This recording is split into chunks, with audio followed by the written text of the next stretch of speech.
and welcome to Horror Rewind. This is Kelly Florence. And this is Mark Florence.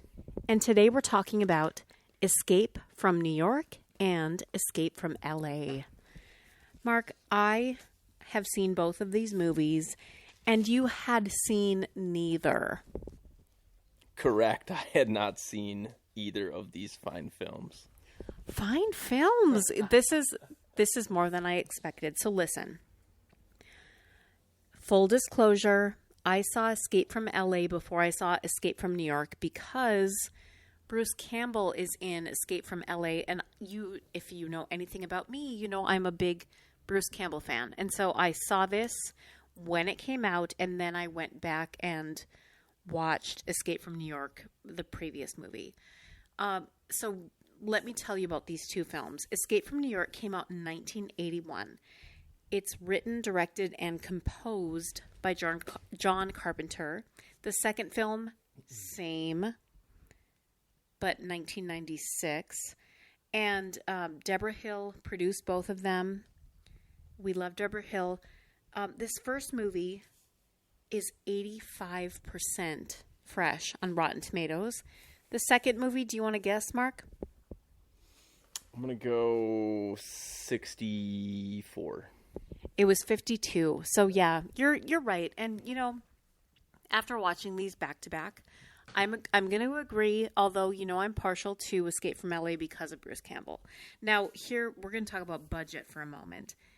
The budget for Escape from New York was $6 million, and it made $25 million at the box office. That's pretty good. But guess what? The budget for Escape from LA was $50 million, but it only made $25 million at the box office again. Kurt Russell, what happened, man? What happened? I know. And so the nice, like, endearing thing that I read about Escape from LA is that it had been in development for over 10 years, and Kurt Russell was just like, you know what? I'm going to produce it. I'm going to help produce it and help write it. And he just wanted to do it so much that Escape from LA was like a love letter to the character of Snake Plissken, which, Mark, I was like, I mean, doesn't this remind you of Metal Gear Solid? Yeah, I immediately, when I heard his name was Snake and he looks exactly the same as Solid Snake, I don't know his real name, but yeah, so I don't know if you want to tell the story, but it's basically the same character in the video game and the movie. And apparently John Carpenter did not want to sue the creator of Solid Snake and Metal Gear Solid because he said he's too nice of a guy, and he appreciated that he was just a big fan of this movie, which is like, how random is this? Okay, so let's start with Escape from New York. Now, New York City, here's the plot. We're getting into spoilers.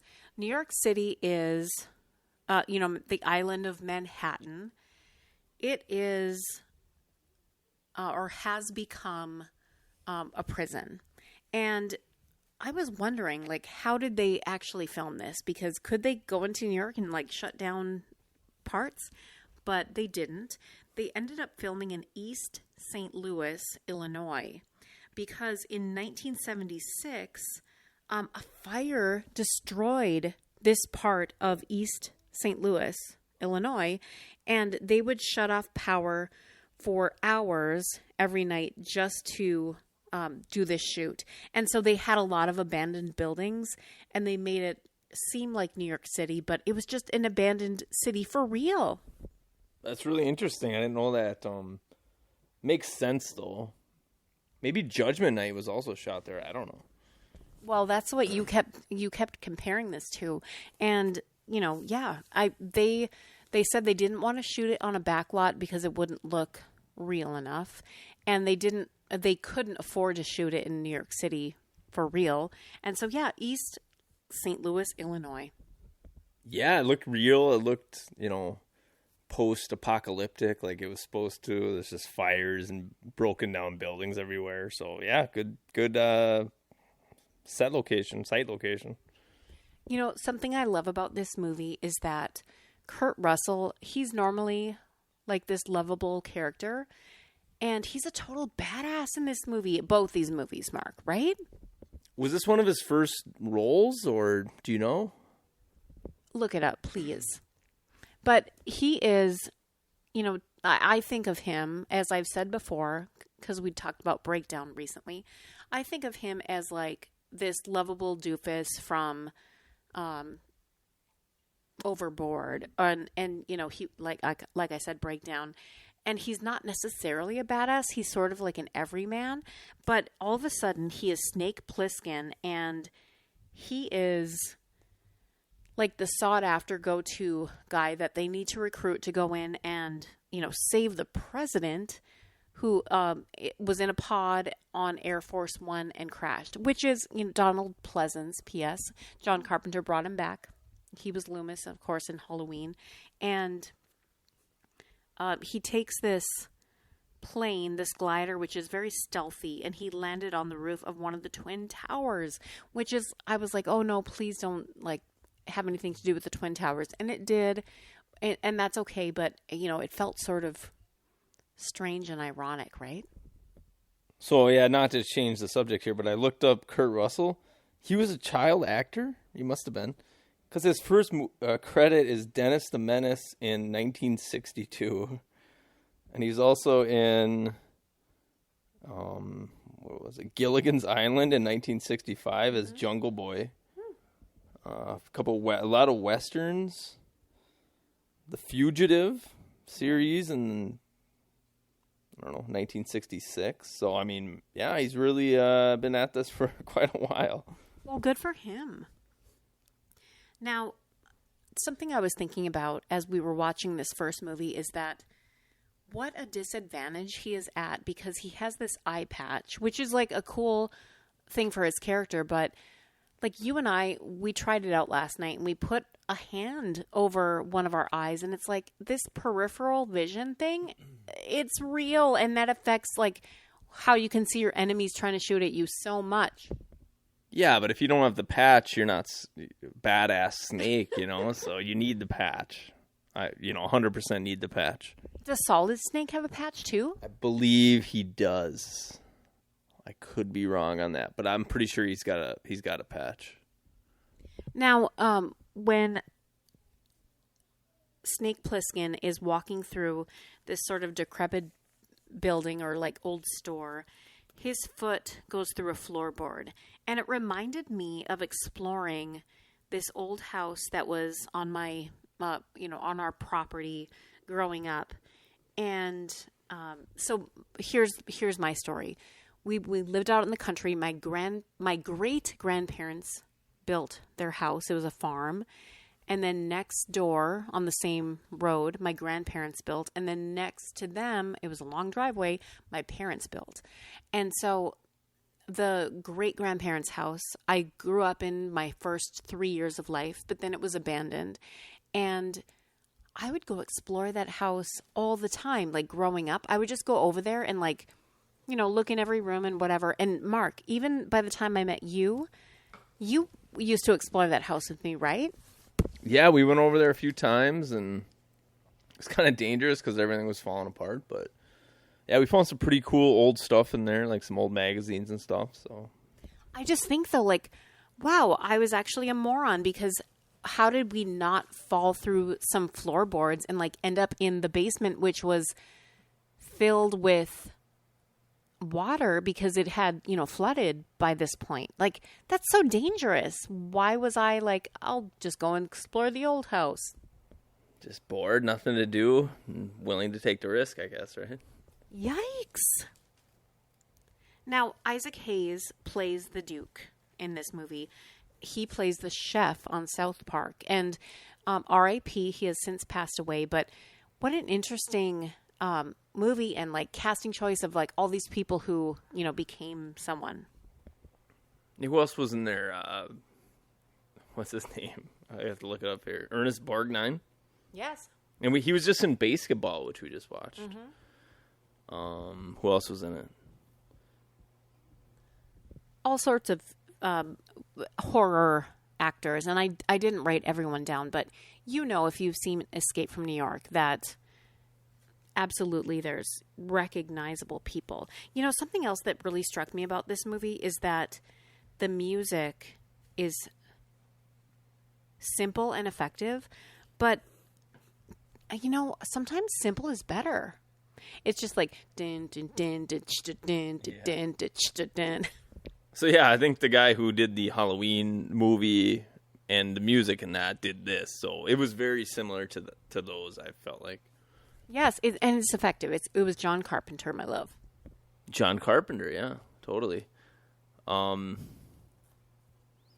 always get a kick because this movie was from 1981, and so they're trying to project like what 1997 is going to look like. So it's always interesting to see how that looks. And once again, they go with like technology is a huge board with a million or like a couple hundred white lights on it, and like them randomly blinking and showing different patterns. So I always think that's funny. It is, and so many movies when they were predicting technology, it was that exact thing. It's very interesting. Yeah. I was gonna say earlier when we were talking about actors, the detective from Night of the Creeps is in it, and Dennis. I think his name's Dennis something. Yes, another familiar face, which is so cool. Now, something they showed, speaking of technology, they showed physical cassette tapes because Cabby, Ernest Borgnine, is playing music via physical cassette tapes. And I said, my heart, because that was my childhood. Now, Mark, I am older than you are. And so the first music that I purchased with my own volition and money was actually on a 45 record. Wow. Are you going to throw up and run away into the woods? Bye. No, I think my parents had a record player, but kind of embarrassed for my mom to say what my first tape was. I think it was the Snoop Dogg Doggy Style tape. Oh, no, that's cool. Because guess what? I remembered that you love Snoop Dogg, and our third date or whatever it was, I bought you tickets to a Snoop Dogg concert. You remember this, Mark? Oh, I remember. Yeah, it was fun in Duluth here, and yeah, it was a good time. Thanks again. Aw. So, you know what I purchased two 45s, and this is so, you know how old I am now, everyone, but I bought Tears for Fears, Shout, and U2. What's that song? What's that song? With or Without You. Oh, yeah. Those were the two 45s I purchased, and I would listen to them over and over. So, the cassette tape thing made me feel something. And so you could, like, instead of making a mixtape for someone, you could, like, just copy it onto a tape. And one of my friends in elementary gave me the Metallica with Enter Sandman on it, and I would listen to that so much. Lucky. That's good. Another thing about these older movies, they run like long credits before the movie, which, in today's world it's just too long for that. So, not a huge fan of that, but I get it. Yeah, it truly used to be that they would play all the credits before the movie, and then at the end you wouldn't maybe see any credits. It would just end. Interesting. Definitely. Another thing, so before you go, if you get convicted of something, before you go to the island of New York, or the prison, whatever, New York City, you have the option of just like killing yourself in the electric chair or going there. And they're asking you before you go there. So I thought that was kind of a crazy situation. Yes, and people are voluntarily dying in order to not put themselves through whatever is going to happen when they get to the island, which is like, how bad is it going to be?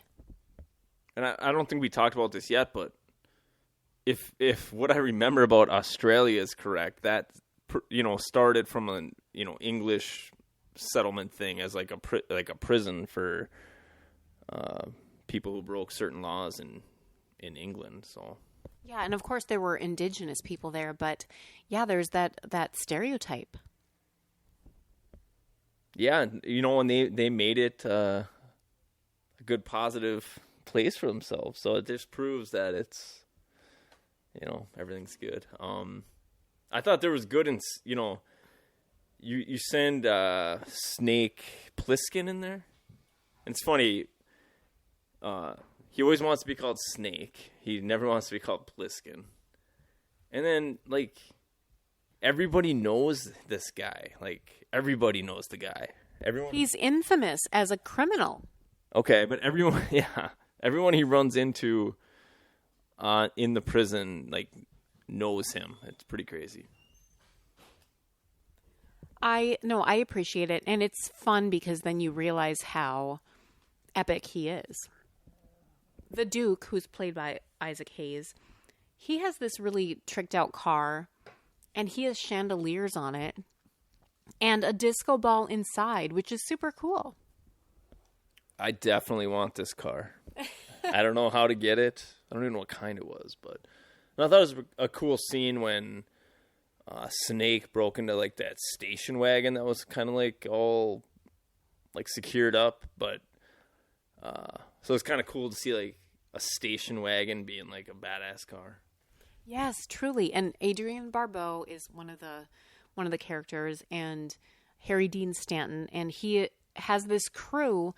And something I really appreciated is that these people who are prisoners on this island, they are actually giving up their lives to do the right thing. And so they realize, like, this mission is bigger than they are, and they're doing the right thing, which proves, and this is my soapbox moment, that recidivism is, a worthy cause. Like, let's not just abandon prisoners. Let's help them reform their lives and change their lives and become better citizens, better people, better human beings. Don't abandon people just because they committed some, small crime.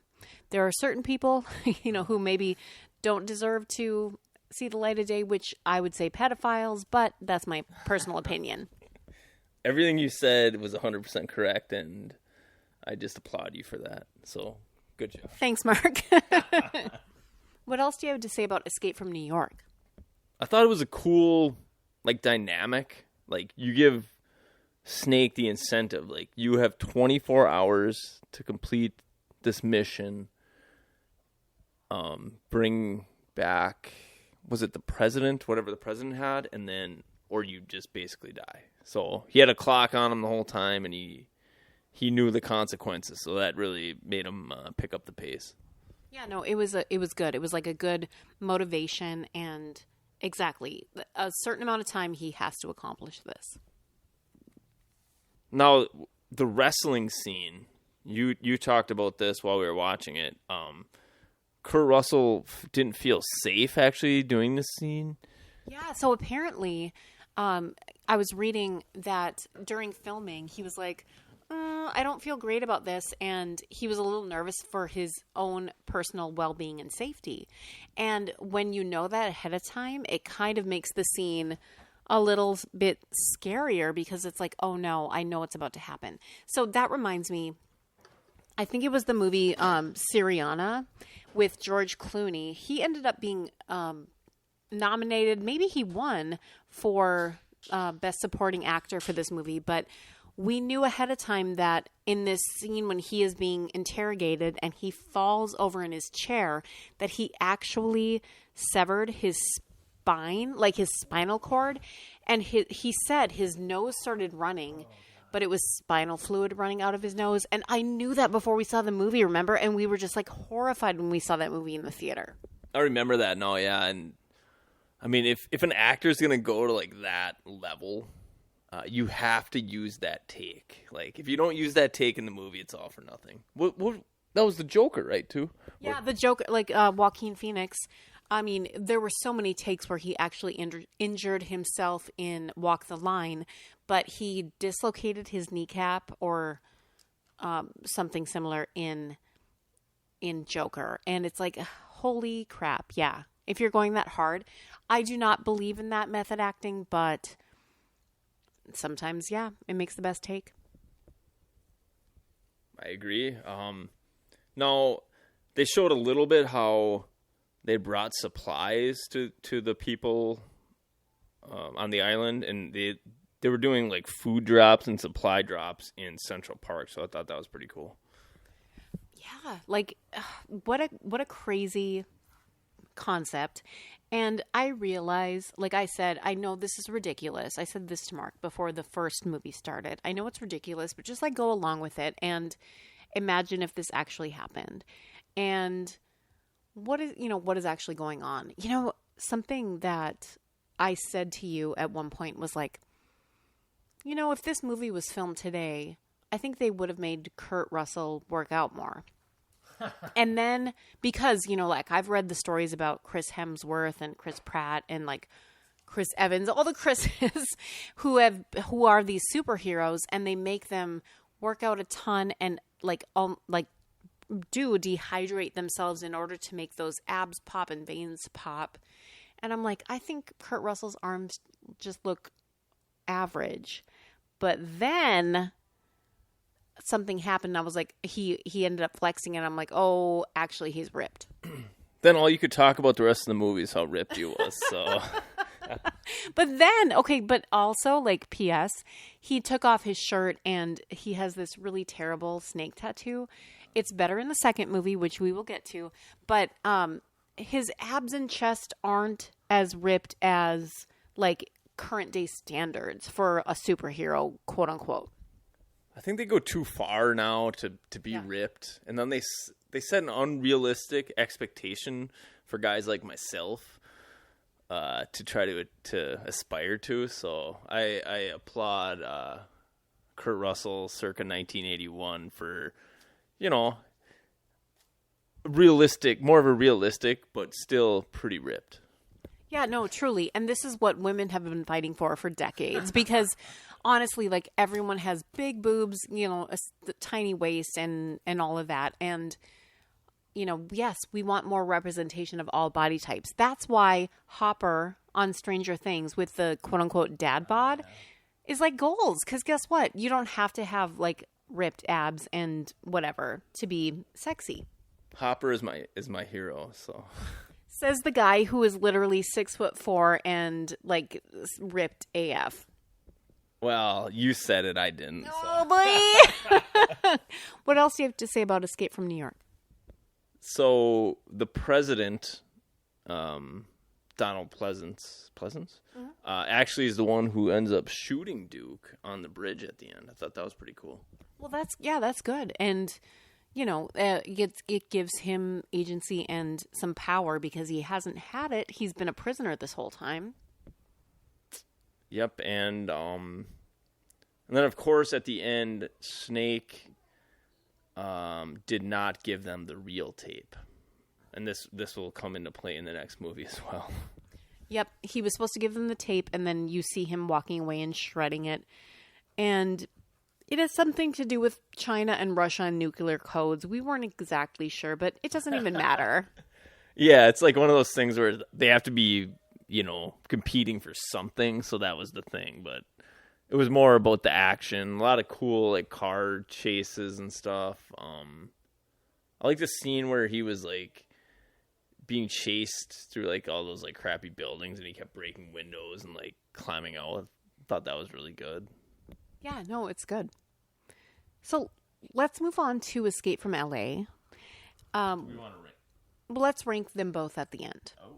So, again, they're going to recruit Snake Plissken. You think he's going to jail, which is now LA, because the San Andreas Fault had an earthquake and separated from the rest of the continent.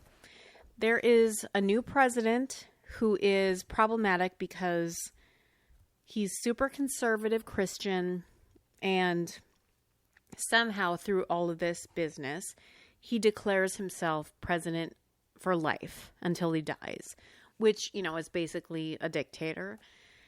And his daughter is hooking up with this guy who now in LA. She takes Air Force 3, as they call it.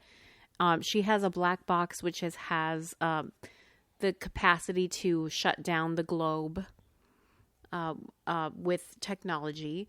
And So they recruit Snake, and they tell him, as he is being arrested, somebody walks by and scratches his hand, which seems a little weird, but of course it's going to come into play.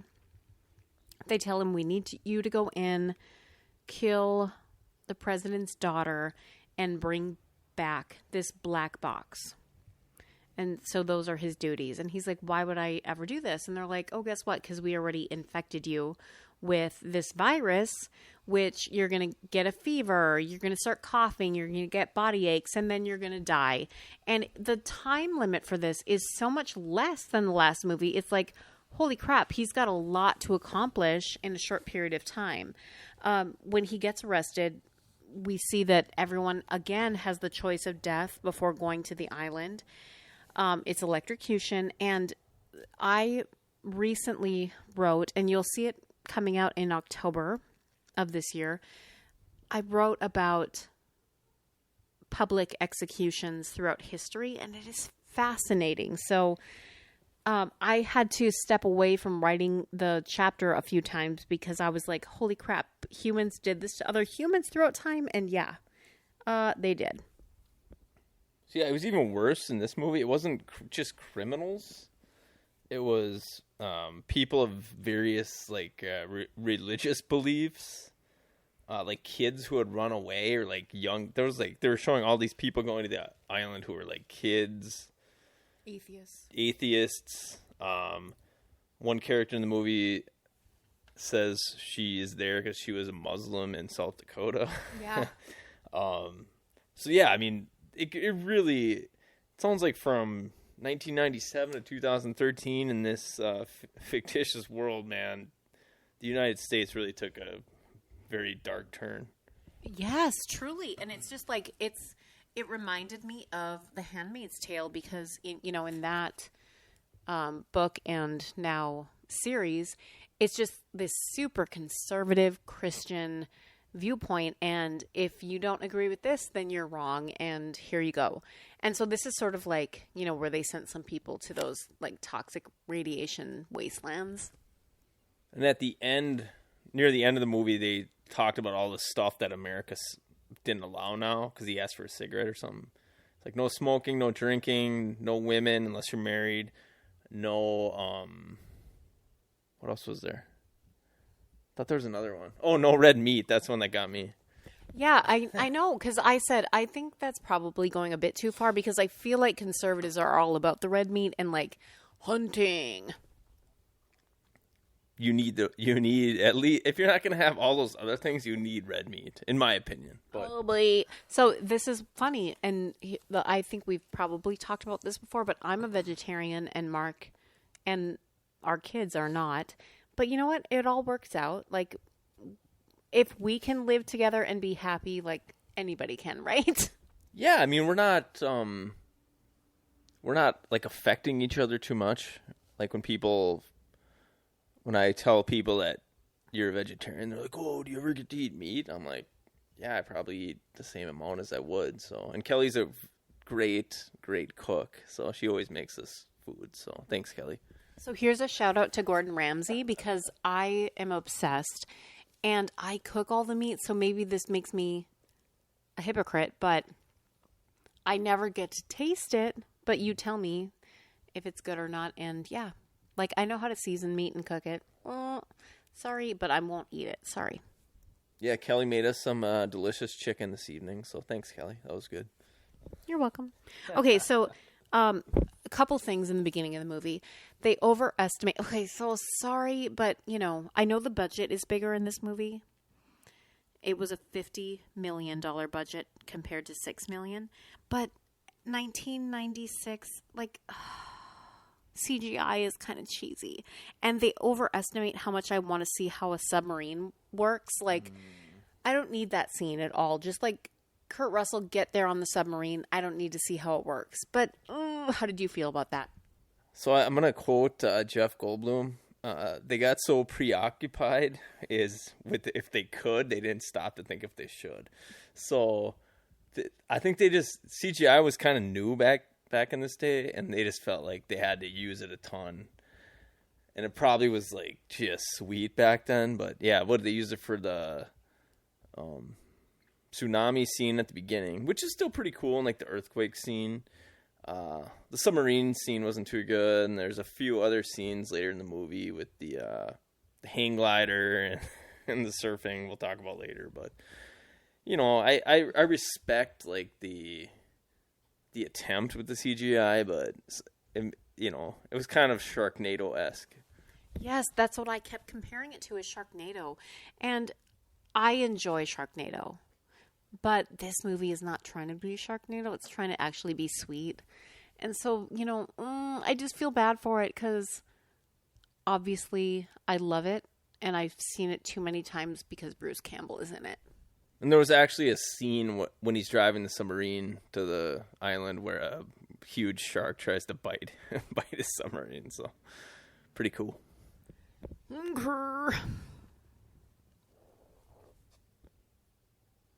Good cast in this movie. We got Steve Buscemi. We got Bruce Campbell. We got, can't remember her name, but she was in Hot Shots Part 2. She was in Rain Man. Rain Man, yes. This actress, I can't remember her name either. And then Pam Grier. This is pre-Jackie Brown, which is amazing. Like, good for her. Yeah, and she played somebody who was transitioning or who used to be a man and now is a woman. But it was like still a man's voice, but it was Pam Grier, so it was pretty interesting. And her old name was Carjack, and her new name is Hershey.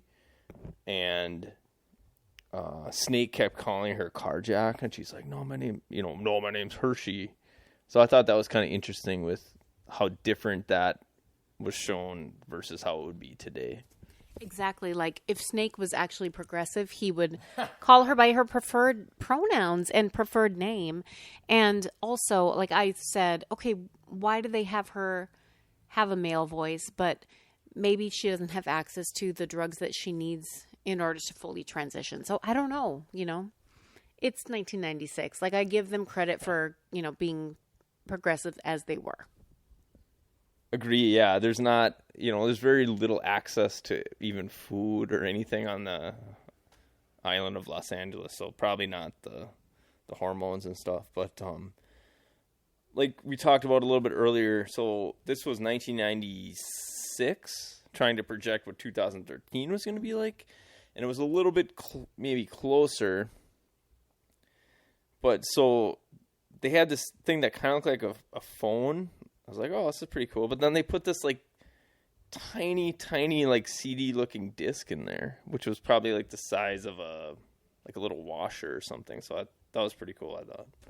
Oh, it's so sweet. It's like, oh, you think that this is what technology is going to be, because, you know, we had no idea back in the day. And now, of course, like looking back on it, it's a little bit cheesy, but it's kind of sweet at the same time. But with the disc thing, and like it was like a real simple thing where you type in a code like 177, but then it was like this huge image just in the room, like a TV, like just in the air, which was awesome. And then it was like you were in a full on like VR situation, so that was pretty cool. And then it turned out the people he was talking to were actually holograms, like when he tried to attack them. So that was awesome. Yeah, it actually surpassed our current technology, which was cool because people could become holograms, and this hologram vision of a TV set became VR without any additional technology, which we know we need now. And yeah, I appreciated it. It was good. Yeah, and then the premise of this movie is eerily similar to the first one, where in the first one the president falls into a escape pod into the prison. This one his daughter does, but she's actually against him with some codes and stuff that's gonna hurt the country and the world.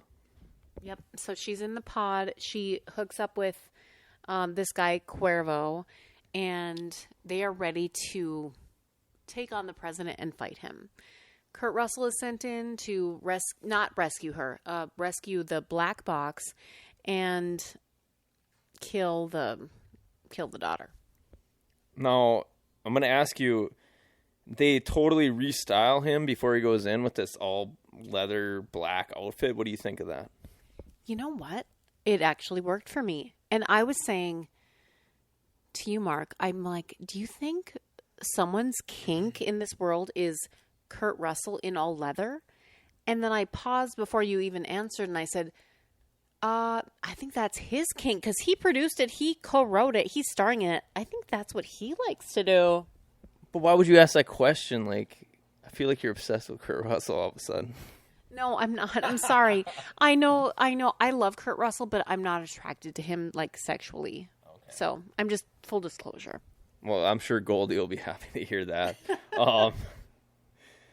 And so right before he goes on his mission, they, like, give him all this stuff. They're, like, explaining all these different things you get, like, in any spy movie. It's sort of like a James Bond moment of, like, showing all the technology, which happened in the first movie, too. And then you're like, yep, this is going to come into play later, or, you know, all this stuff. So they show him that he himself can become a hologram. He had, like, all these different sensors for finding stuff. And they gave him, like, a book of just like a regular thing of matches. But anyway, and they gave him a gun. And before he left on his mission, he's like, are you guys going to be the ones giving me the vaccine? And they're like, no. And then he, like, tries to shoot them both. And you think they're holograms again. They're like, dude, we put blanks in your guns. We thought you tried to shoot us. So it was funny. It was so great because, yeah, obviously try to kill those MFers. But, yep, they didn't die. So once he gets to LA, there's tons of famous sites. There's Capitol Records, you know, and everything's kind of like burning or burnt down or like sideways or just like messed up.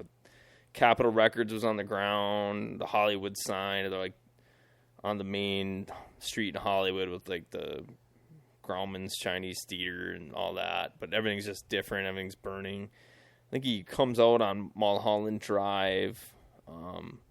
Earlier in the movie, they show the Santa Monica Pier get crushed by a tsunami. Later in the movie, it's the Queen Mary. That's where Hershey lives. And then there's a scene in the Coliseum. So they really brought a lot of cool, like, LA scenes into this movie. I love LA so much. So the first time I ever went there, I probably talked about this before, but I went because they had an open call for extras on my favorite TV show of all time, The X-Files. And I was on an episode of The X-Files. It was Fight Club, which is about doppelgangers, and Kathy Griffin starred in that episode. And I have gone back so many times because I love it. Do you know what year that was? Yeah, it was 1990. Oh, no, sorry. You mean the episode? No, whenever you were there. Yeah, it was 2000. Oh, okay. I was going to say maybe it was near when they filmed this movie, but no, it was after. Yeah. And so I love LA. I love the Hollywood sign. There's this dog park. If you're able to get out safely and view it, there's this dog park that you can see the Hollywood sign from in an amazing way, and I just love it so much. And the Hollywood Walk of Fame and just everything. Santa Monica Pier, Venice Beach, bring me back as soon as I can. As soon as we're allowed to travel again, I will be there. Yeah, we better wait until they lift all the things, but a little bit, getting into the movie a little bit here, I really like the motorcycle chase scene, and I thought that was kind of a play on a futuristic Western, maybe? What do you think? Yeah, it feels a little bit more like Mad Max. Yeah. The Mad Max movies, and yeah, I appreciated it, and it was good. Of course, Kurt Russell, he's a badass. Again, in this movie, he ends up losing his jacket, which we know has the hologram thing in it. But I'm like, Mark, I'm just going to spoiler alert you that he gets it back at the end. Yeah, I always thought that would come into play at the end. And I guess, yeah, it was reminding me of a Western. And then he fell off his motorcycle and all these guys were going to shoot him. And I think he said, let's play like, I can't remember what it was, like Bangkok rules or something, where you have to throw a can up in the air and you can't draw your gun until it hits the ground. And like, 6 guys are pointing guns at him. So he throws the can really high and he just shoots all of them. Thought that was cool. It was sort of like the Indiana Jones scene where, you think that he's going to fight him with the sword, but then he just ends up shooting him. Of course, kind of ironically, Indiana Jones, like Harrison Ford actually had a fever when they shot that scene, and he was like, I can't do it. They had something choreographed. And he's just like, I just have to shoot him because I can't film anymore today. Also, Gene Kelly, during the famous Singing in the Rain scene, the dance number, he also had a fever. And so guess what? Some of our favorite scenes in movies, our favorite actors were sick. Not that Kurt Russell was during this scene, but... Well, he was supposed to be. He was supposed to be sick with this virus that they had injected into him, but it just reminded me, when you were talking there, of the Michael Jordan flu game, which I think happened in 1996. But he had a flu in the NBA Finals, and he could barely like walk back to the bench, but he had like a great game. So, sometimes I don't know. These icons can push through because they are icons. That's true, yeah. But I like that Indiana Jones story because like that's one of the coolest scenes in any movie, when he just looks at the guy and shoots him, and then it's kind of ironic that that's not even what was written. I know. Like, who even knows? That's why it's amazing. So, to the Bruce Campbell scene, because basically one of the reasons we picked the movie. Basically the only reason we watch this movie. And it doesn't even look like Bruce Campbell because he's got all this plastic surgery. But it was a great scene. And they were trying to make these like nurses look over the top with plastic surgery, but they actually looked like a lot of people look like today, which I thought was a little sad. Truly, it's like they were predicting the future. So they've all done too much plastic surgery, quote unquote. And, all these fillers, all these facelifts, all these lip injections. But guess what? I mean, actually, people actually look like this right now. So Bruce Campbell plays the Surgeon General of Beverly Hills. And as Steve Buscemi says, no one has ever made it out of there alive. They're taking parts of people who look, quote unquote, normal and transplanting them onto people who need the plastic surgery. So Snake and this woman are tied up. They're ready to get surgery on. And Bruce Campbell comes in and he's ready to like cut them up. But he looks insane. And I just love it so much. Bruce Campbell, you go, guy. The scene was so Bruce Campbell. Like he came down the stairs and he's looking at all these different people that they had brought in. Like I wouldn't even look at that guy. And this is terrible, all this. And then he sees Snake and I can't remember her name, the lady from Hot Shots or Rain Man. He's like, oh yeah, these are perfect. And then he's like feeling her and he like feels her boobs. He's like, oh, they're real. And then he comes over to Snake and he's like, man, you got a beautiful blue eye. Like, it was just funny. So and yeah, one of the things they gave Snake was this little dart you could put in your mouth. I can't remember if they show him put it in his mouth. Mm-hmm. So you knew it was kind of knew it was coming, but right before Bruce is gonna like carve his eye out, he shoots a dart right in his forehead. So good job. Oh, it's such a short scene, but guess what? I lived for that scene, and I literally saw this in the theater because Bruce Campbell was in it, and I knew that. And it was even before I had seen the first movie. But guess what? I was still like, it's fine. Earlier I complained about opening credits, and they had it again in this movie, but Bruce Campbell's name was in there, so. Oh, what a moment. I applauded in our house in quarantine because, you know what? These are the little things that we live for now. Yeah, I was wondering if he'd be there on his own, and he was, so. Yes, his name did not appear next to anyone else. He was his own title card. And they it was the first one they did with right when they put his name up there, this red dot came on the screen. It was boo, it was this thing. So brought attention to it. Icon. Bruce Campbell, I love you. So throughout the movie, they kept when people kept meeting Snake and like knowing of him, they kept saying like, "Man, I thought you'd be taller." Like it happened like 3 or 4 times. So I wonder if people were saying that to Kurt Russell in real life or what was going on there. Mark, right this second, look up how tall Kurt Russell is because we need to know. And this is the thing, like, there are certain actors that you assume are like, oh, they must be giants, and they're not. And like Tom Cruise, for example. I think Tom Cruise is one of those examples of an actor who is smaller than they seem. And also Sylvester Stallone. How tall is Kurt Russell? He is 5'11", which is above average, I believe. So I don't know. Maybe you just think Snake's like this, like 6'8", like 280-pound ripped dude. But I don't know. They kept saying that, so I thought that was funny. So yeah, if I was standing next to Kurt Russell in heels, I'd probably be the same height that he is. And so yeah, it might appear that he's short. Now this other website I see says he's 5'9¼ Oh, that might be more accurate, Mark. I don't know who to believe. I don't know. Internet? Do I believe celebheights.com or whatever appeared first on Google? I don't know. He's probably somewhere in between. We need to just assume he's 5'10". Agreed. I really enjoyed the basketball scene, which took place in the Coliseum where the Los Angeles Rams played the last 2 seasons, and I believe UCLA Bruins play football there.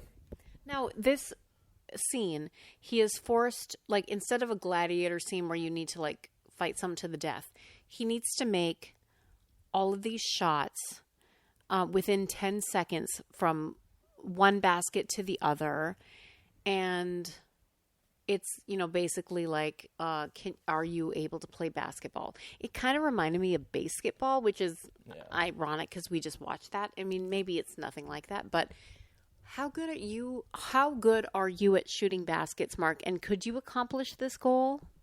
I haven't played in a long time, but this looked fairly easy, especially like the way Kurt Russell, I don't know, he didn't look very great out there. Oh, boo. Yeah, I mean, I said to Mark right before this scene aired, I'm like, do you think Kurt Russell, like, requested this scene because he's amazing at basketball? And Mark's like, we'll see. And then after the scene aired, he's like, no. Yeah, I feel like the whole scene was in slow motion for the most part, and he didn't look very athletic or anything. And like we just talked about, he's not very tall, so he's not good. Probably going to play basketball. But yeah, I don't. You know, he had 10 seconds to go. Like nobody was out there. He had to just take the ball, make a basket on one hoop in 10 seconds, and run down the other end and make another one. And he just had to do that 5 times. But he ended up like, I don't know, kind of bobbling and fumbling the ball around. He had to like make a half court shot, and then his final shot was like this long, like full court, like prayer, and he made it, and everyone's like, "Oh my god!" And then the place was packed with these people with guns, and they started chanting "Snake." And this happened in the first movie too, when he won his wrestling match. Like they all started chanting his name, so he just knows how to get a crowd on his side, I guess. Mark, how far have you ever shot a shot in an actual game? This is what I need to know because he used to play basketball. I probably made a half court shot, I'm sure.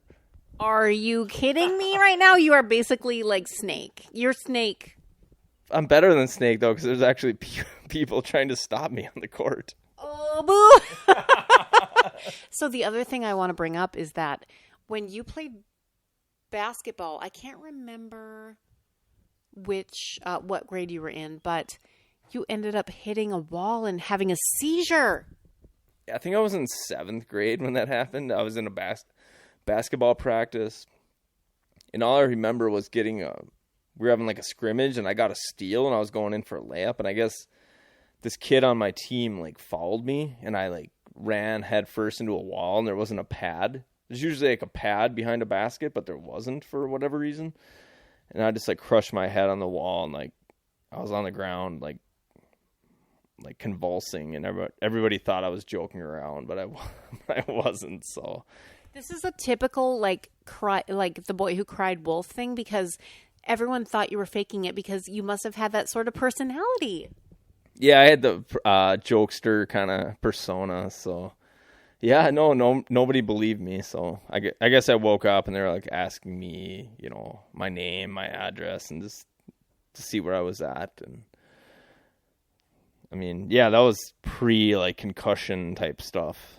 So he never got assessed, and guess what? He's fine. well, has some lingering issues perhaps, but I don't know. I mean, yikes. Like, yeah, just be careful, everyone.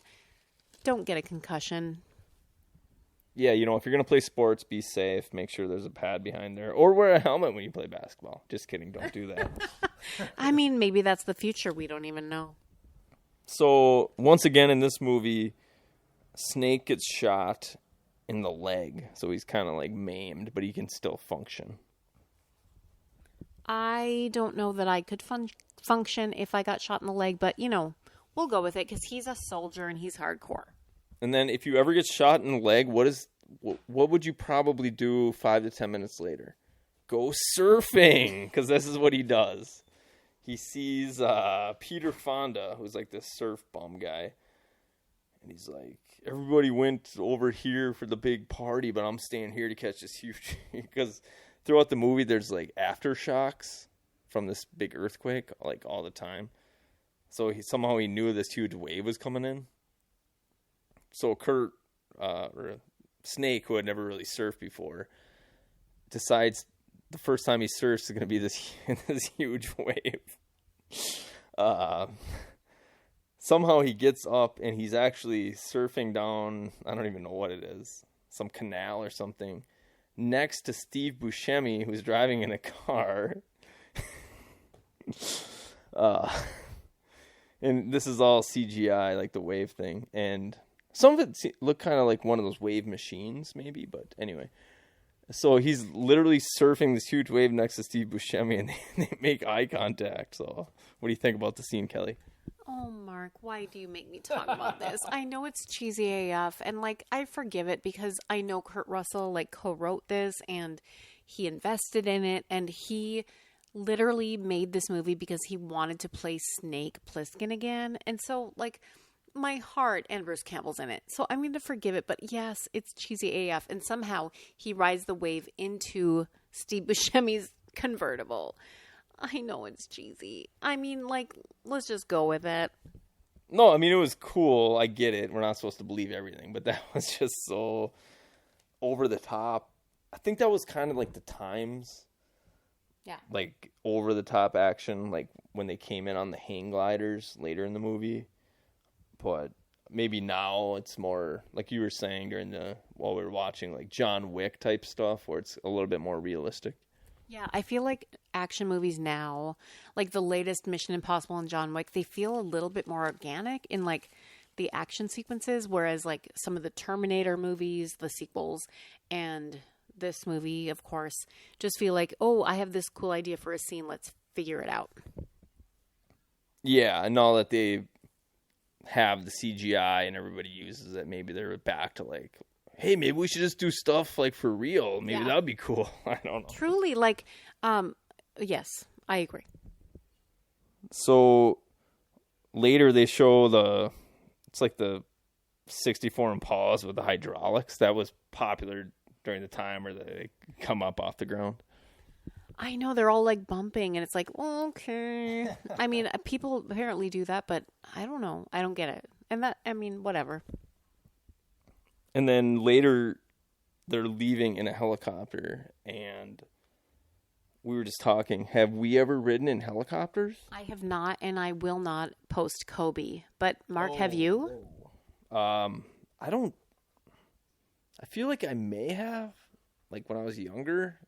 Wow, like that's a privileged statement right there. No, because I remember they were doing them like rides at this fair. I can't remember. I don't think we did it though. So I'm gonna say no. Okay, Mark, that you can't remember, that probably says that you did. Well, the first time I went to Barbados, I think I took a private jet, but I can't remember if we took a helicopter. No, I'm just kidding. Oh, boo! Wow, what a dick store. I'm just joking. I haven't. This movie. What are the last things that you discovered about this movie?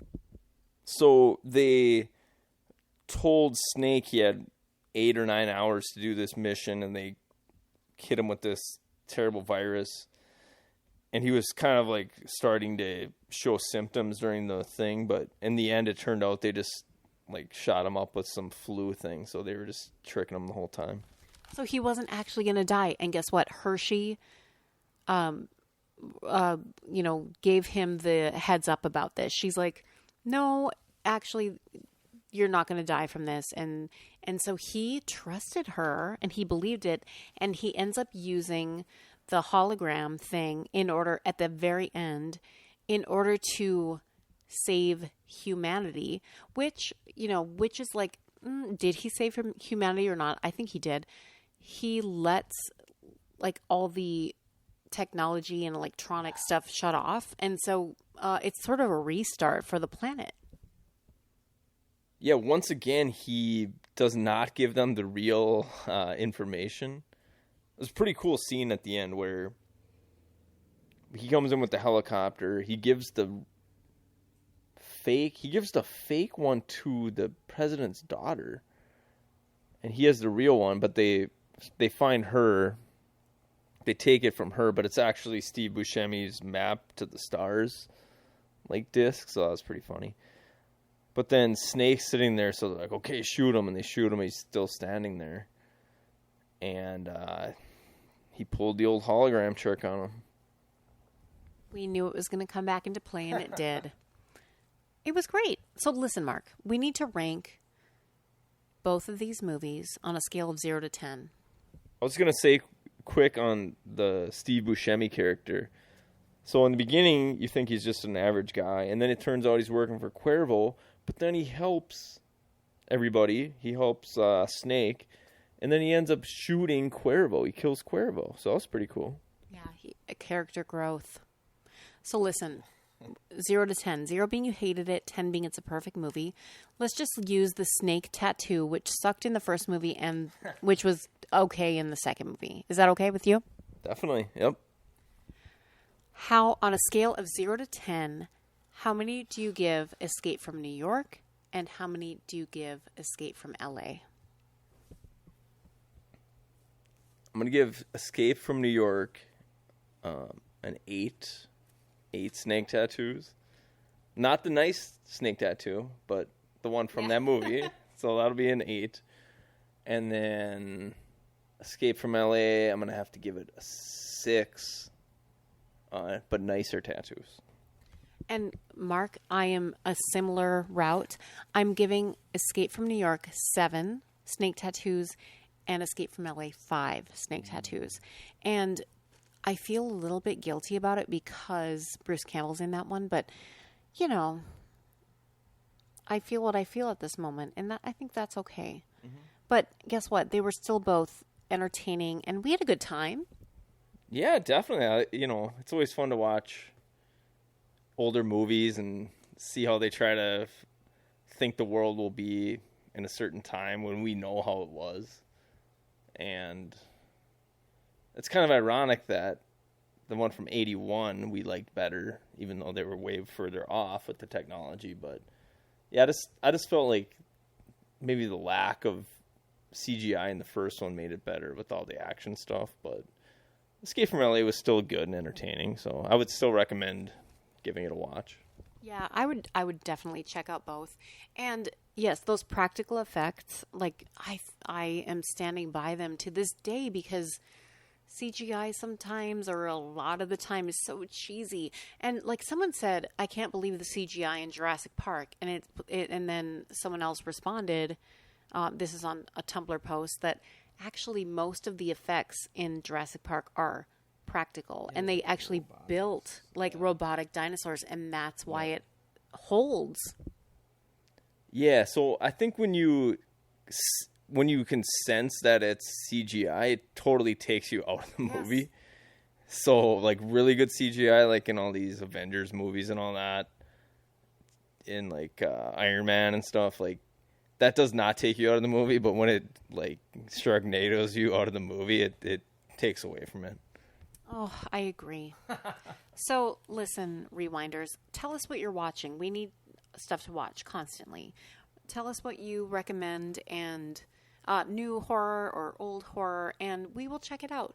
So until next time, we'll see you scrolling through the horror section. Bye.